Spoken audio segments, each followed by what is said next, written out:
নমস্কার। কবি বরুণ হালদারের একটি কবিতা অস্তাচলে রবি।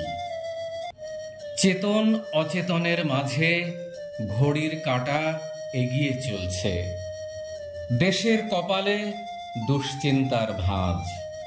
তিনি আর সেরকম নেই যেমন ছিলেন ৭ই আগস্ট ১৯৪১ সাল দুপুর ১২টার আগে, কিংবা তারও অনেক আগে। তখন আমি ছিলাম না, অবশ্য থাকার কথাও না। যে যেভাবে তার গভীরতা অনুভব করেছিল কিংবা এখনো করে চলেছে, তার কাছে তিনি তেমনই ভাস্বর। ১২:১০ শোকের ছায়া নেমে এলো, আকাশে বাতাসে ধ্বনিত হলো, তিনি আর নেই, তিনি আর নেই, তিনি আর নেই। এ যাওয়া তো অকাল যাওয়া নয়, আকস্মিক যাওয়া নয়, তবু কেন এত ক্রন্দন রোল আকাশে বাতাসে? সে যে বাঙালি মনের হিমালয়, আঁধার ঘরের আলো, বাঙালি অবাঙালি সকলের আত্মার পরম আত্মীয়। সে আলো আজ নিভে গেল চিরতরে। বাঙালিকে অনাথ করে কবি চলে গেলেন আপন গন্তব্যে। ঠাকুর বাড়ির আশেপাশে রাস্তায় তিল ধারণের জায়গা নেই, একটাই হাহাকার, হায় কবি, হায় কবি, হায় কবি।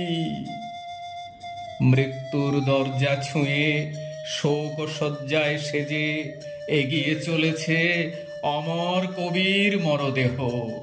শ্বেত বস্ত্র, কপালে চন্দন তিলক, আগরবাতির সুগন্ধ, ফুলে ফুলে ঢাকা জ্যোতির্ময় মুখে কি অপূর্ব জ্যোতি!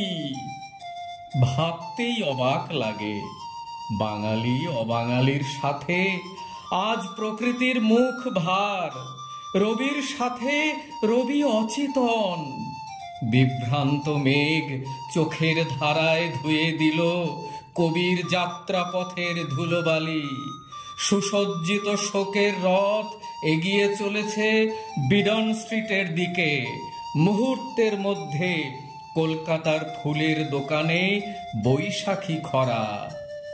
শ্রদ্ধার ফুল কবির চরণে দিয়ে কেউ শান্তি পেল, কেউ ভিড়ের উন্মাদনায় ব্যর্থ হলো। ভিড়ে ঠাসা রাস্তায় কত জনতা অন্তিম রথের কাছে পৌঁছতে পারল না। দূর থেকে চোখের জলে বিদায় জানালো কবিকে। স্তব্ধ মহানগর দেখল শোকের উন্মাদনা। এর আগে কলকাতা দেখেনি এমন বিস্ময়কর শোক। বিস্ময়কর হবেই বা না কেন? তিনি মানুষের মনের গোপন ঘরের গোপন কোনায় কোনায় সুনিপুণ ভাবে বিচরণ করতেন। প্রেমে, বিরহে, আনন্দে, শোকে তার চেতনার ফসল এ যুগেও বরফ শীতল বাতাস। সুরলোক থেকে দেবতা আসে না, আত্মিক উত্তরণে মানুষ দেবতা হয়ে ওঠে।